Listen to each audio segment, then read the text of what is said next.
Hello guys, welcome to Logical Study YouTube channel. तो चलिए आज हम algebra math olympiad problem solve करने वाले हैं। जैसा कि आप देख पा रहे हैं, क्वेश्चन है under root x plus under root minus x equal 4। Guys, हमें यहाँ एक्स की वैल्यू फाइंड करना है। हम अपना पहले सेम क्वेश्चन लिख लेते हैं। गाइस, ये जो क्वेश्चन हम सॉल्व करने वाले हैं, इस टाइप के क्वेश्चन कई बार आपको है ना कॉम्पिटिटिव एग्जाम में देखने को मिलते हैं। तो चलिए इसको सॉल्व करते हैं। यहाँ हमने जो क्वेश्चन लिखा है, इसको अगले स्टेप में हम है ना कुछ इस प्रकार लिख सकते हैं। Under root x plus under root minus x को हम है ना इस प्रकार लिख सकते हैं।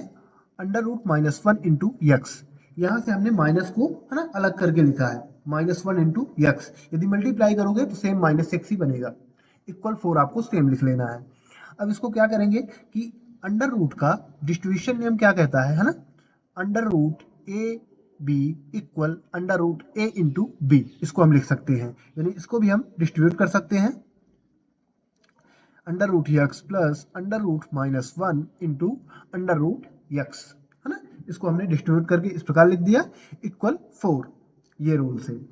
अब यहाँ गाइस आपको क्या करना है कि आप जानते हैं कि under root minus one equal i, जिसको हम बोलते हैं आयोटा, राइट। तो अंडर रूट माइनस वन को हम आई से डिनोट करते हैं, यानी इसकी जगह हम क्या पुट कर सकते हैं, आई। तो हम अगले स्टेप में इसको लिख सकते हैं, अंडर रूट एक्स प्लस आई अंडर रूट एक्स इक्वल 4। अब गाइस यहाँ आपको ध्यान देना है, एलएचएस साइड में अंडर रूट एक्स दोनों टर्म्स में है तो कॉमन आ जाएगा। तो अंडर रूट एक्स कॉमन निकालने पर ब्रैकेट के अंदर बचेगा 1 प्लस आई इक्वल 4, राइट। अब यहाँ आप देख सकते हैं कि हमें स्टार्टिंग में क्या है, एक्स की वैल्यू फाइंड करनी है यहाँ।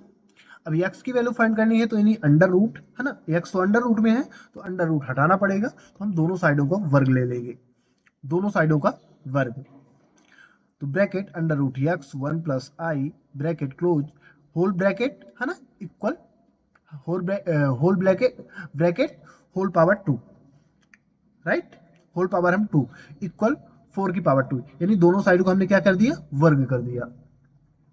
अब यहाँ आपको ध्यान रखना है कि वर्ग का भी डिस्ट्रीब्यूशन का रूल होता है, तो वर्ग को हम डिस्ट्रीब्यूट करेंगे, है ना। तो अगले स्टेप में हम इसको लिख सकते हैं, bracket under root x whole square into bracket 1 plus i का होल स्क्वायर इक्वल 4 का स्क्वायर यानी 16, 4 का 2 टाइम मल्टीप्लाई करोगे 16 आ जाएगा। अब यहाँ आप जानते हैं वर्ग से वर्गमूल कैंसिल हो जाएगा, है ना, वर्ग से रूट कैंसिल हो जाएगा, तो ये आ जाएगा x into one plus i का होल स्क्वायर इक्वल 16। यहाँ आप देख सकते हैं कि a प्लस बी का होल स्क्वायर का यहाँ फॉर्मूला मिल रहा है ना, 1 प्लस आई का होल स्क्वायर, यानी a प्लस बी का होल स्क्वायर का फॉर्मूला क्या होता है हमारे पास। तो हम सेम लिख लेते हैं, a plus b whole square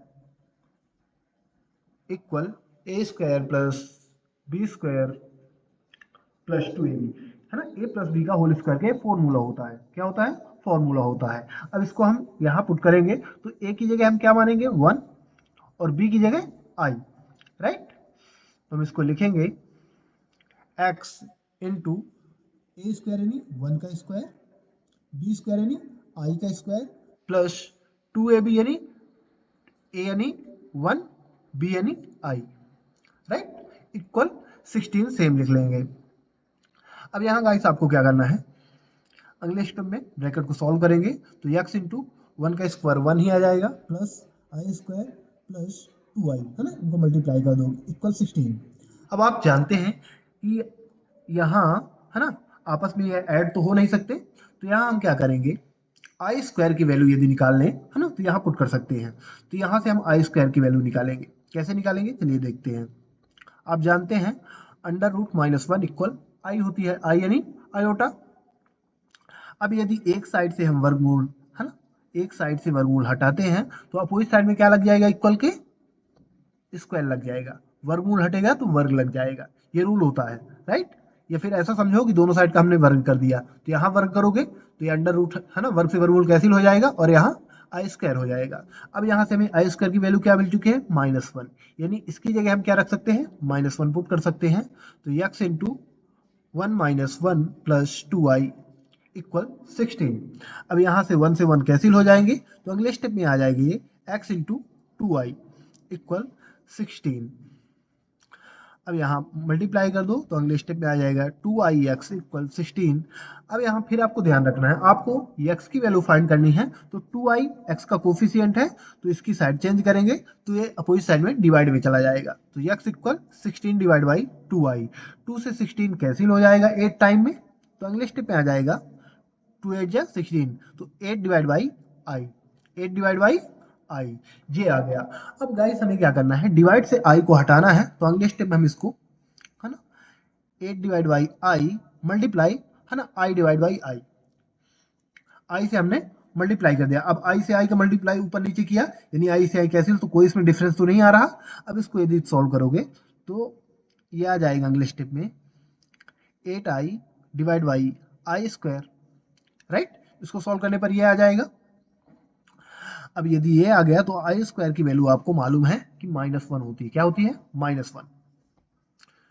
तो यहां हम लिख सकते हैं x equal 8i divide by -1, right, -1। अब -1 का यहाँ डिवाइड कराओगे तो आ जाएगा -8i, आ जाएगा ना, -8i।